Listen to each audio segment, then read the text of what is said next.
अस्सलाम वालेकुम। आज हमने न्यू चैप्टर स्टार्ट करना है, chapter number 3 that's about the enzymes. तो टर्म एंजाइम पहली दफ़ा एक जर्मन फिजियोलॉजिस्ट था जिसका नाम था विल्हेम कोह ने, उन्होंने यूज़ किया था 1876 में। The term enzyme was first used by a German physiologist known as Wilhelm Kühne ने। Enzyme is a Greek word which mean in लीवन।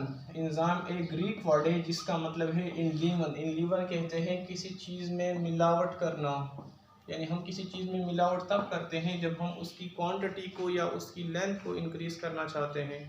तो एग्जैक्ट इसी का यही मतलब यहाँ पर भी है। आगे तुम लोग को एक्सप्लेन हो जाएगा कि किस तरह एंजाइम इन लीवन होता है केमिकल रिएक्शंस में।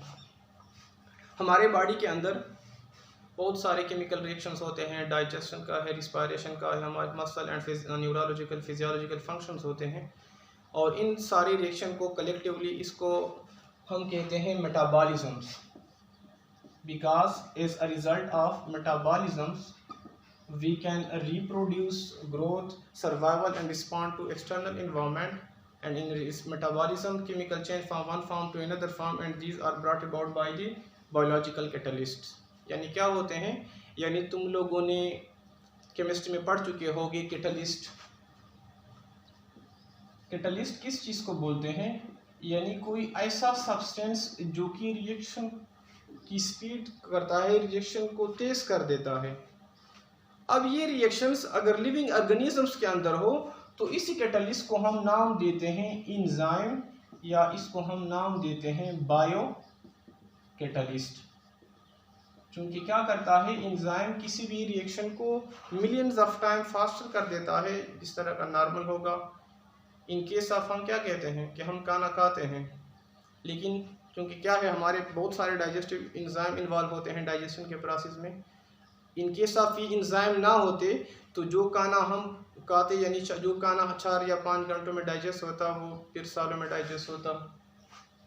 हमारे पास यानी हम एंजाइम की डिफिनीशन इस तरह करते हैं कि ए सब्सटेंस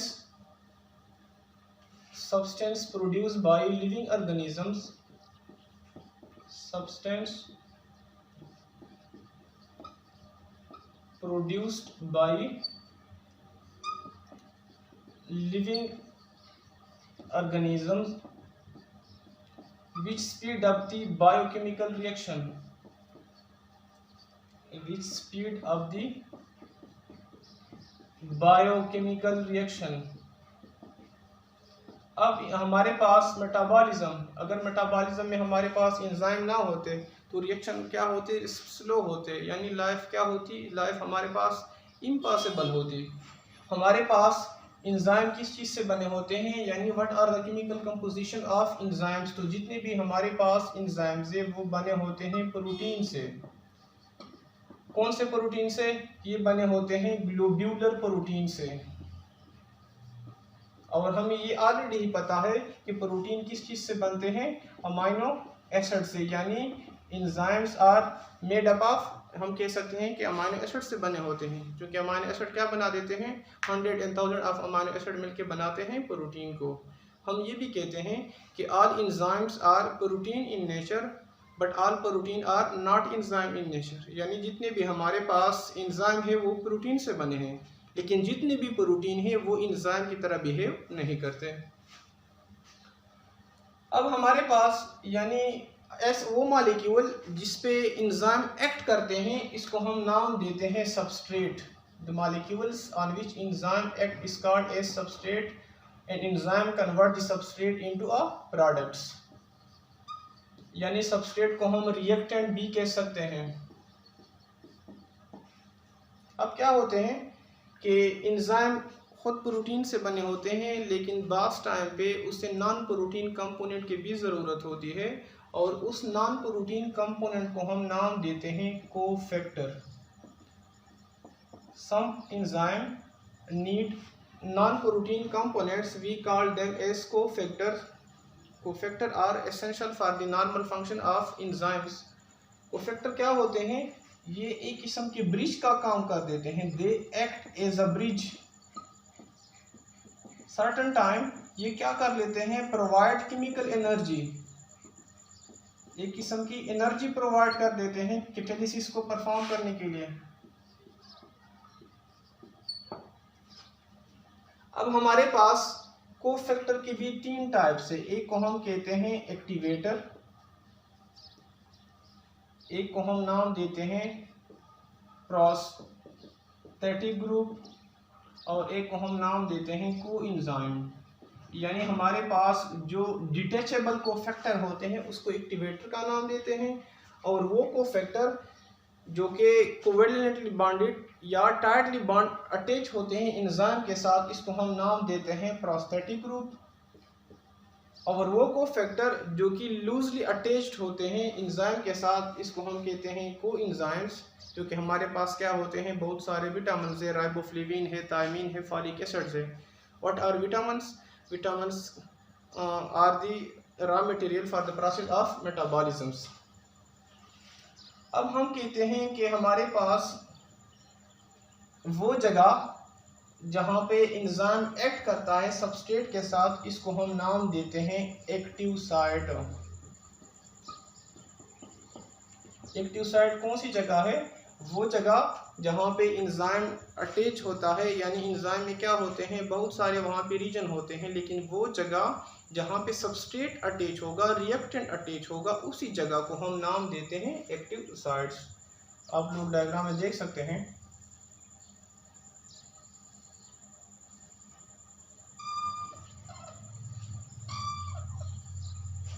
ये हमारे पास लेट्स सपोज क्या है, ये हमारे पास है एंजाइम है।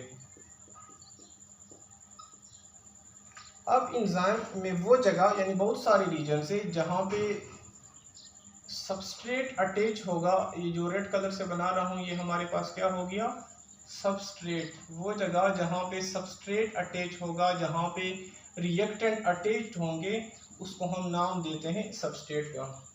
हमने ये भी कहा कि कुछ एंजाइम के लिए एडिशनल कंपोनेंट की भी ज़रूरत होती है जो कि नॉन प्रोटीन इन नेचर होते हैं, और इसको हमने नाम दिया था, कोफैक्टर का नाम दिया था।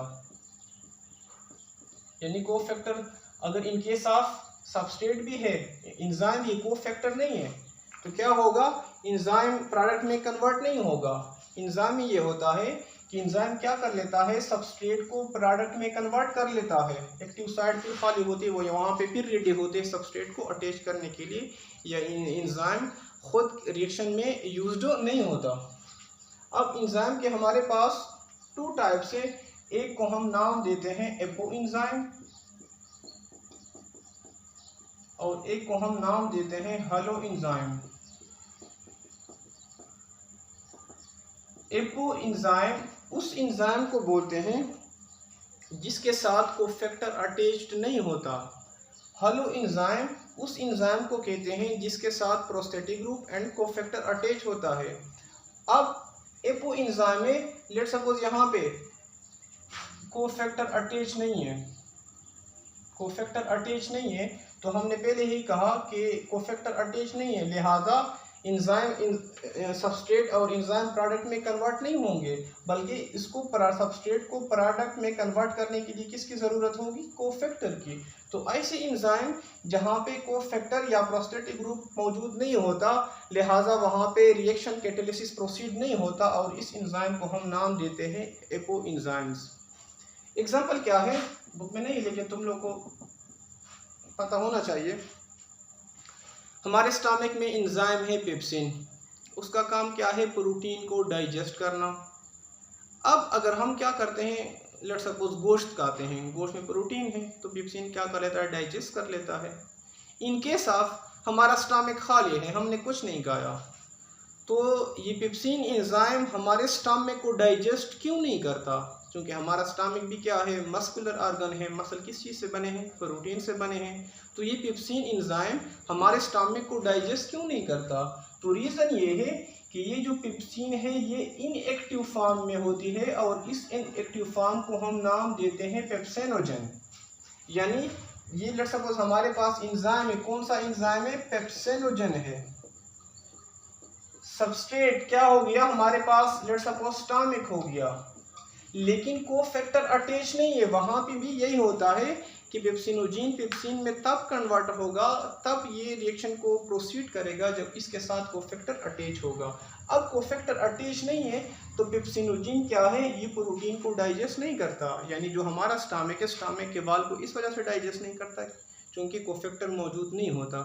जो ही कोफैक्टर आएगा गोश्त को डाइजेस्ट करेगा, यही कोफैक्टर आ गया तो हमारा स्टमक भी डाइजेस्ट हो जाएगा, लेकिन वो कोफैक्टर नहीं आता।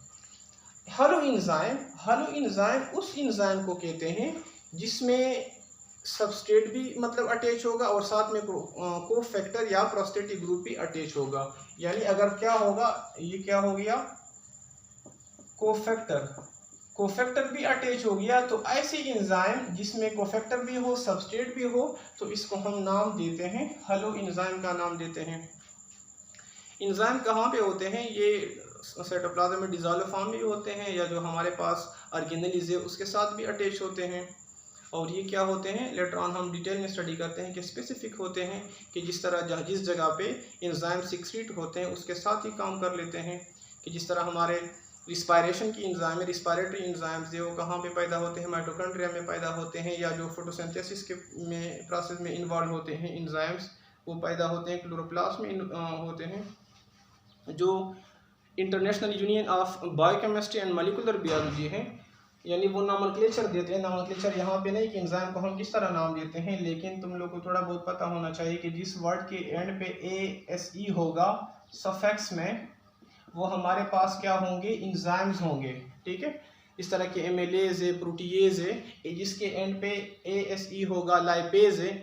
लेकिन कुछ हमारे पास आर्बिट्ररी नेम्स है, जिस तरह पेप्सिन है जिसके एंड पे ASE भी नहीं है और फिर भी हमारे पास क्या है, एंजाइम। ये कोर्स में नहीं, लेकिन तुम लोग को थोड़ा बहुत नॉलेज में होना चाहिए।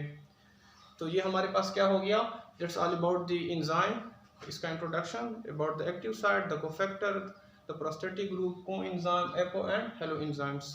That's all about the lecture.